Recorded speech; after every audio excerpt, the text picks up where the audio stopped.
Okay, welcome everyone.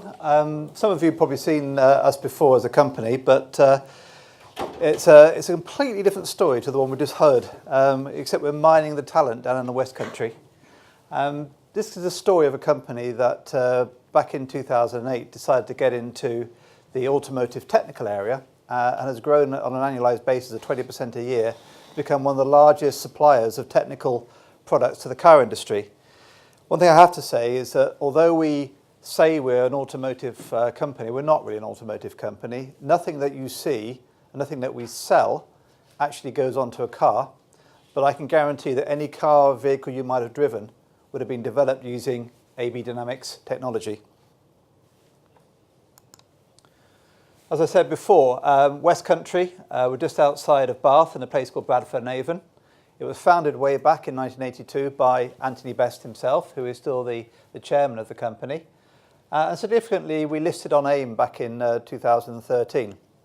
One of the issues that Tony found is that it was his company, it was his business, but his directors weren't interested in a management buyout.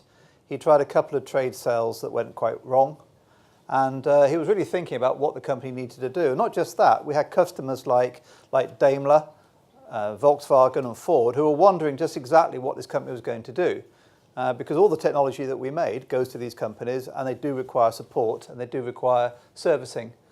And I joined the company in 2012, and I wasn't at all sure that AIM was the right thing to do. But actually, after speaking to the investor community and seeing what the appetite was, and also understanding the story of what this company was about, this company was a company that had historical background of growth, development, excellence. It had been producing a profit since the day it was conceived, and actually it was an easy story to tell.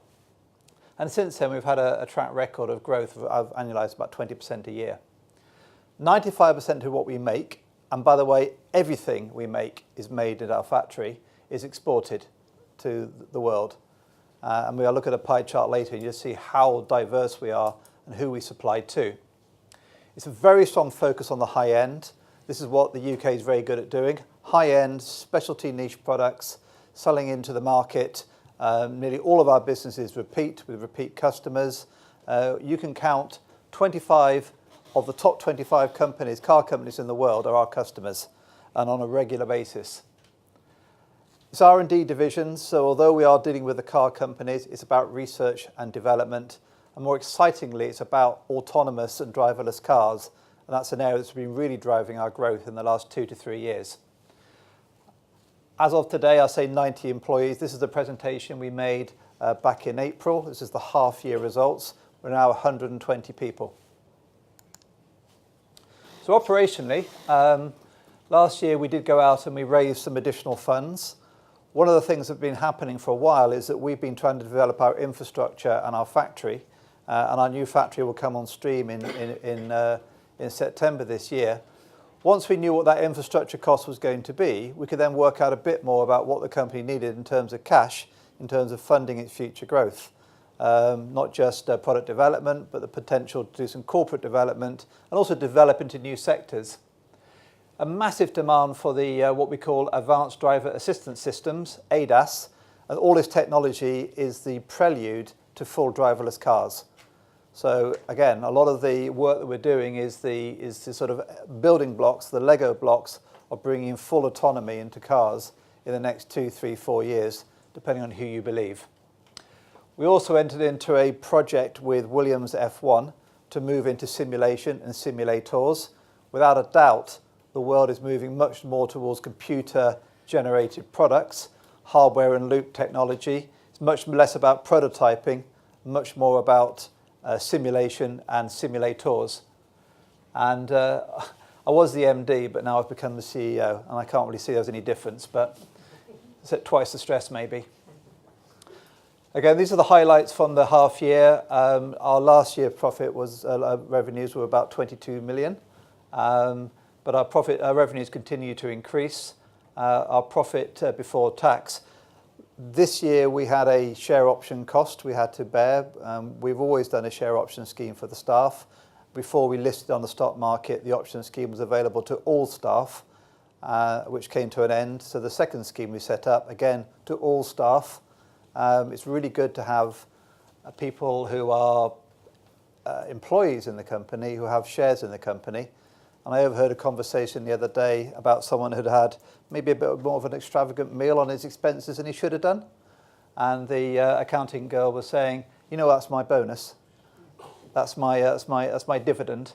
And it's good that people feel engagement in the company. Our cash position after the 6 million remains high. We've always been a highly cash generative company. And if you look at our dividend policy, nowhere near as generous as the company I've just heard. Very, very mean, because actually we wanted to retain most of the money for the future growth of the company. So what are the drivers? The global spending by the car companies on R&D is about $110 billion a year. In fact, it's actually the second largest spend by sector, second bested only by the electronics industry. And in fact, if you look at the top 20 spenders on R&D by company, 6 of them are car companies. In fact, number 1 still is the Volkswagen Audi group. You've got Ford, Daimler, Honda, GM, and the one I've forgotten. But it's a huge and diverse spend. And as a £24 million company, obviously we're in a very small niche in that part of the market. But you know, R&D is growing very, very rapidly, not least of which because the Western developed countries are keeping their spend together. $45 billion last year was spent by Japan alone. So it's still a massive spend. What we're seeing more and more now is the sort of presence now of the Chinese. And I don't think the Chinese are looking to export their products. They're looking to actually get their own domestic market back into their control. If you're a sort of an aspiring businessman, you tend to buy the Western-derived model of the car. And what the Chinese companies themselves want to do is generate their own products that their own population would like to buy. And that's why the Chinese market has now become one of the largest car markets in the world. A greater dependency on computer-aided design. We've invested very, very heavily in software, software engineers. It's all about the virtual. One day, a car company would like to take a product all the way from the computer-aided design, avoid the prototype, and straight into production. That might happen, but what is more important is whether you can get the driver back in the loop at an earlier stage to drive the prototype in model form. And that's really where the exciting part of this business is. We've invested massively. We've expanded our manufacturing and our R&D facilities. We're now putting out regional technical centres. There's over 600 of our systems out there in the world, and we keep adding 50 more every year. And all of those are going to need support. And one of the areas we have been able to develop a bit more on is by putting out that resource to the regions. Our recurring revenues move from about 6% a year to about 10%. So we now get a regular recurring revenue from our products. We continue to seek high caliber personnel, and we're also building this capacity to accelerate new product development. A lot of where the money that came from last year was about product development as well as the corporate development. Technology-wise, we're now putting in the dedicated business teams. We've gone from this sort of smaller, cottagey type product now where we have dedicated production teams, operations, business management, sales, support, all the things that you need to do as we grow larger. And we've gone through those growing pains. We've gone through that 12 million, 17 million, 24 million. The company has to reinvent itself every year just to keep up with demand. And as I said before, the new advanced simulator is a first attempt by the company to partner with a second company. And in this particular case, we've partnered with Williams Formula One Racing to take their simulator technology from Formula One and move it into the automotive space. A really exciting opportunity. So what are our products? Basically, you've got products where you test total vehicles on the tracks. When people talk about driverless car technology, we've been doing this for 15 years. Our robots can actually drive a car around a track to 2-centimeter accuracy time and time again. But it's all about validation of prototyping. It's about using the robots to drive the cars, not just to give you dynamic performance, but actually to test the car's ability to avoid an accident. Every car you buy today in the UK has some form of emergency braking system. All of that would have been developed by our customers using the ABD robot systems. At the bottom here, you've got more of the larger lab equipment, which you may see in large laboratories, machines that fill the size of this room, that actually test the total car. These are 2.5, 3 million pound machines. And this is where we've had a serious capacity issue. And this is what we hope the new factory can actually do, which is create the headroom to allow us to build more of these larger machines and actually get the R&D going to actually move that forward. And this is where, again, the simulation comes from. So it's about track testing, measurement, validation, simulation. And this is the toolkit that the car companies use to be able to bring new cars to the market in a faster, more effective way. An overview of what the simulator is. You can see a motion platform here with a target vehicle on. Very, very high resolution graphics all around you. When you are sitting in that machine, after about 5 minutes, you forget you're in a simulator. It is so realistic. The motors we're using now are linear motors. They can generate up to 10G, which you don't really want. Trust me. You need a bucket. But the idea is to reduce the amount, what your eye sees and what your eye and what your body perceives has to be reduced. It's called latency. So we're using what they call a vestibular model, which means that you're tricking the body into thinking that it really is actually going at speed, or it's actually dynamically moving through the countryside. And these are real-life renderings of roads and test tracks from anywhere in the world. So what does that mean? Well, it means that if you're a Chinese car developer, you can get a street scene from Clapham, play it on the screen, and they can see how all their safety systems might work inside the simulation. And these are quite high ticket items, about 2.5, 3 million pound each. But the whole idea here is to shorten the delivery time between model changes, but also to be able to replicate driver behavior, dynamic performance. Williams themselves were using this to improve the chassis of their vehicles. So when they talk about making changes during practice, the data is sent back to the site, and someone will have to sit on that simulator all night and drive the new model. Everything from downforce, anti-roll bars, anything in terms of visual cues. All the drivers themselves practice on these kind of machines before they go out and do the practice themselves. So all we're doing really is taking a proven technology and moving it into a new space and repurposing it for a whole new market. I mentioned the new factory. Quite how we got away with a contemporary building in Bath is beyond me, but we have. This is 3,000 square metres of new development space. And if you consider that our customers are the blue chip companies that I mentioned, Porsche, Daimler, I have to say our old facility was just a bit embarrassing. It's the old adage that UK make great products out of sheds. Truth be told, if you're going to spend £3 million on a robot system, I think you expect to see something better than that. So this basically will take all of the company under one roof. We've had to, over the last 3 years, split the company up and spread it over industrial estates all around the Wiltshire area. It works better together. It's always worked better together. You want electrical, mechanical, software, electronics under one roof, and you want all of the fulfillment done in the same place. That's how the company should work, and that's what I hope we can return back to in September this year.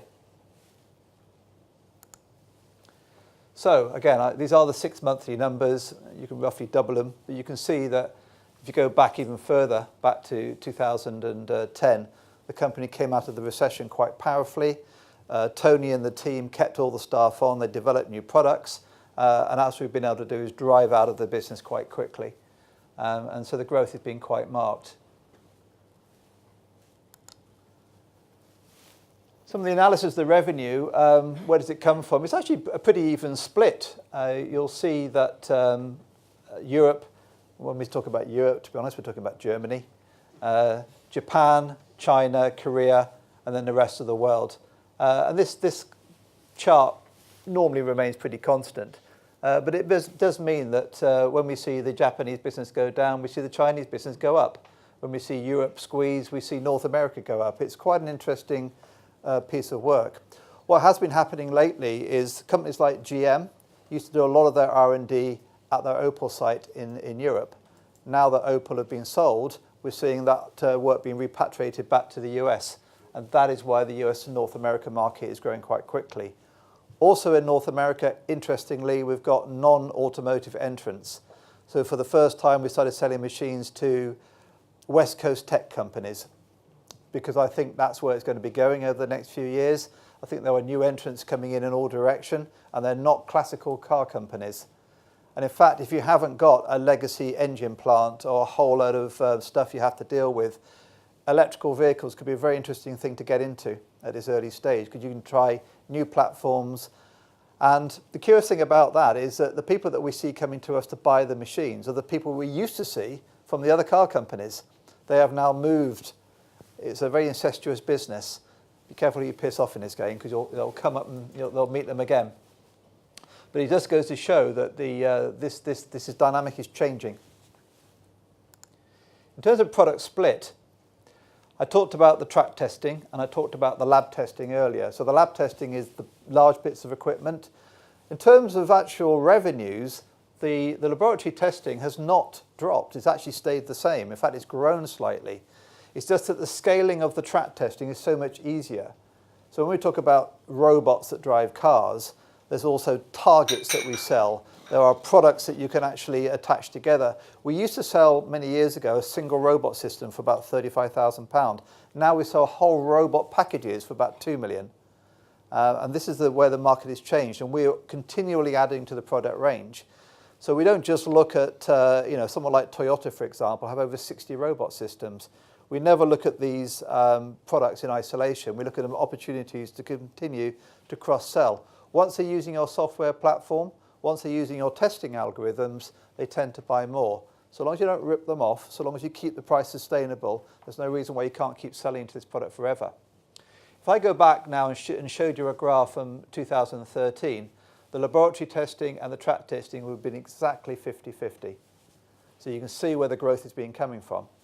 And what we hope to be doing with the simulator technology, and what this team want to do, is redress the balance, so that over the next 2-3 years, you'll see still the growth in the track testing, but the laboratory testing proportion growing larger.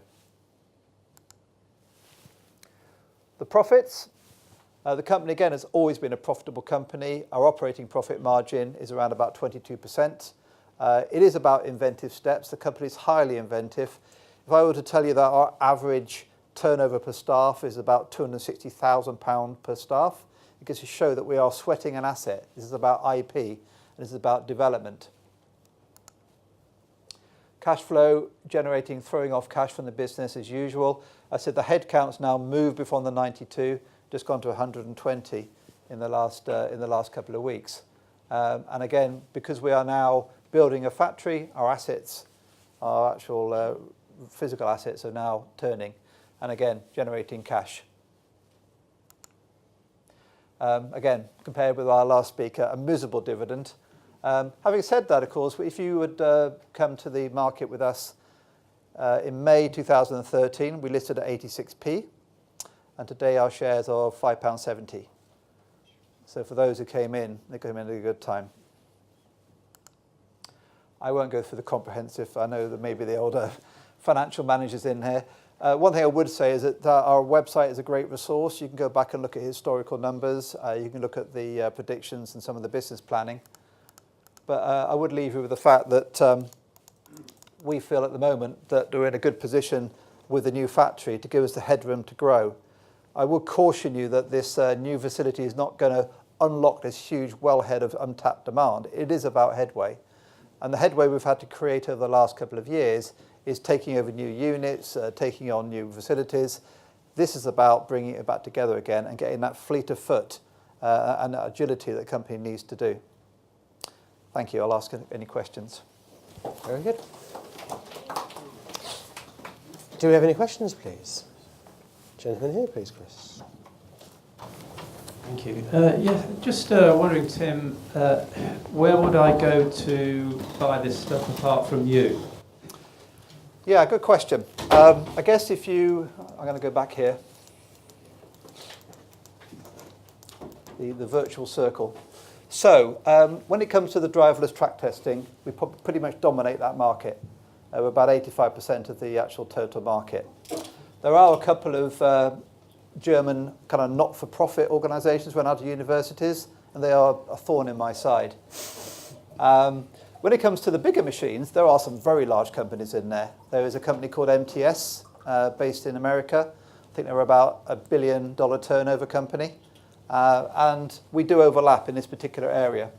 And that's one of the reasons why the gross margins on the track testing is generally higher than the big lab equipment.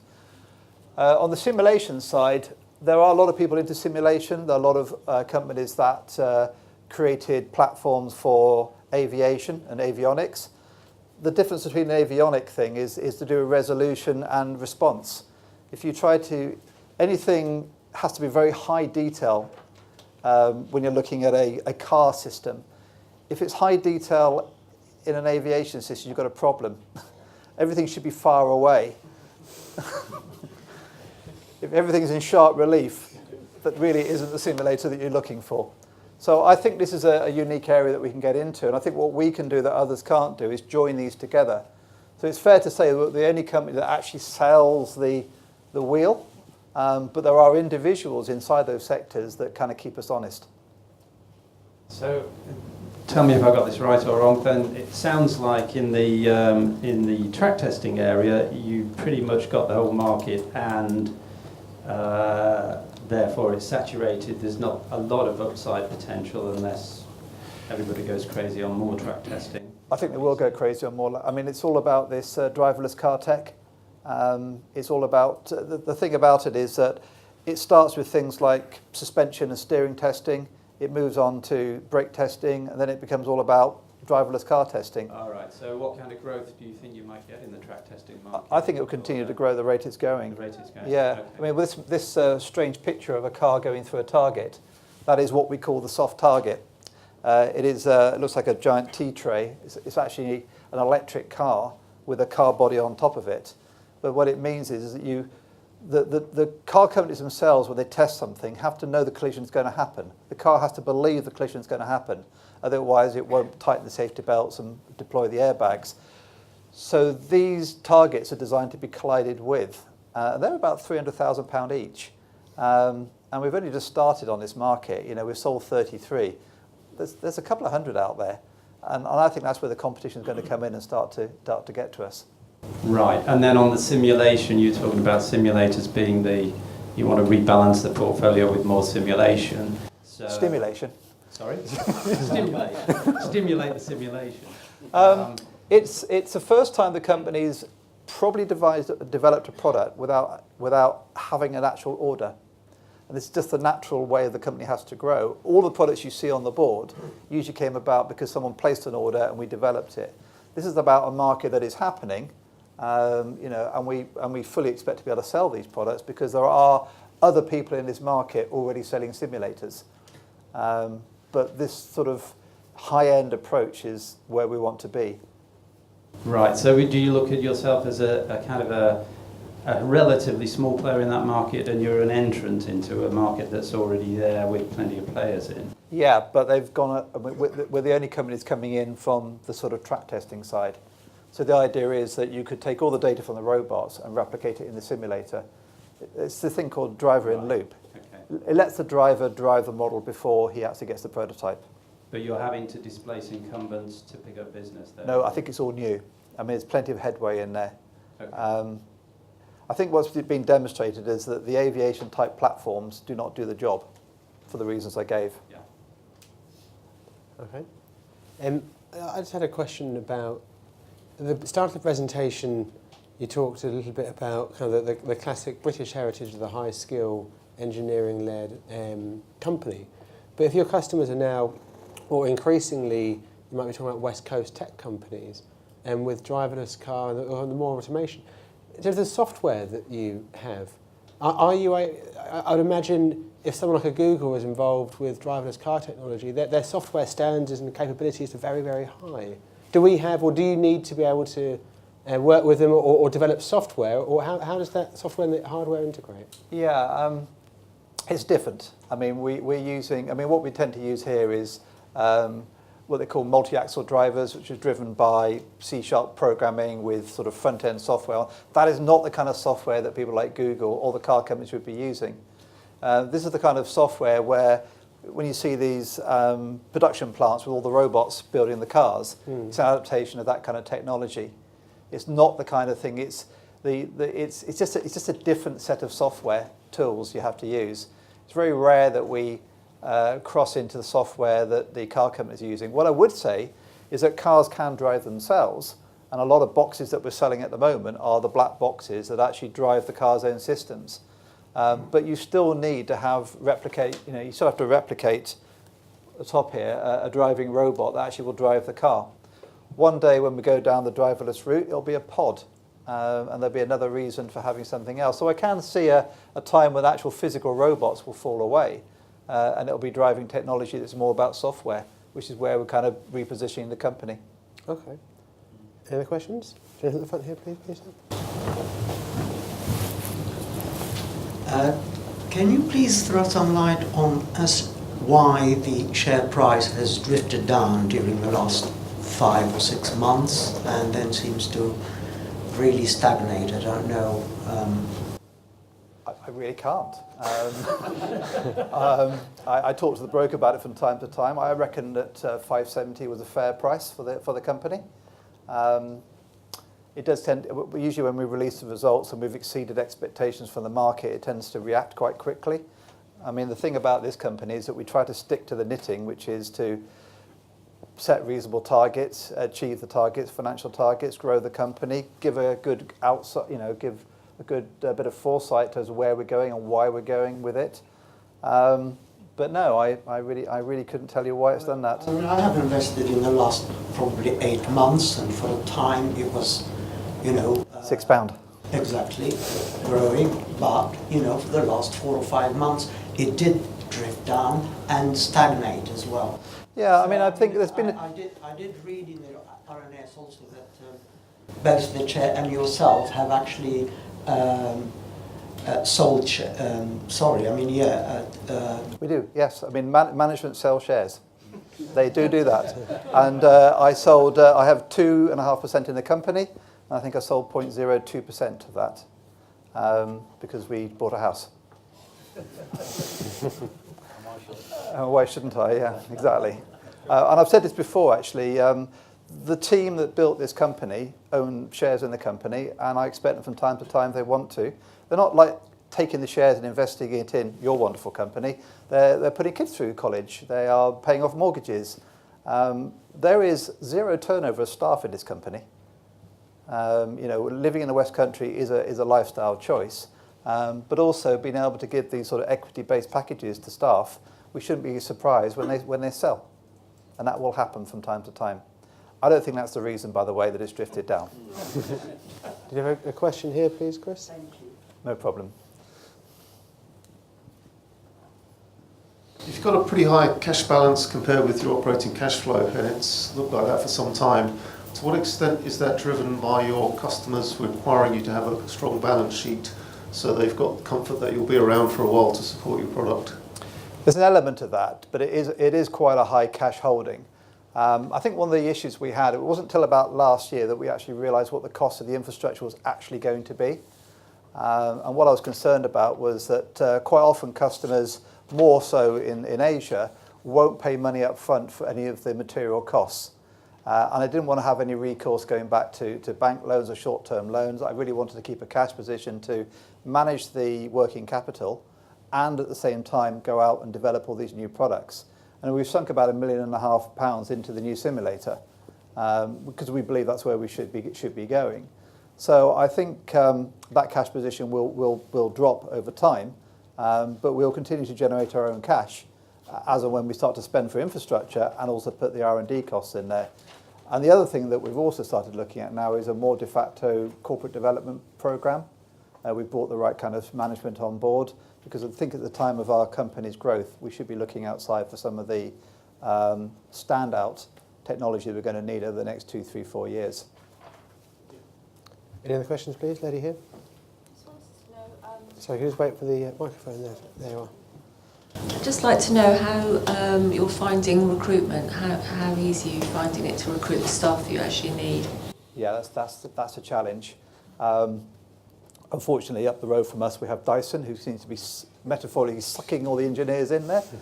If you want to work on a fan blade all your life, you're welcome to it. I think what we have done quite a lot of work on is we're working quite closely with Bath Uni They have really good mechanical engineers coming out of that group.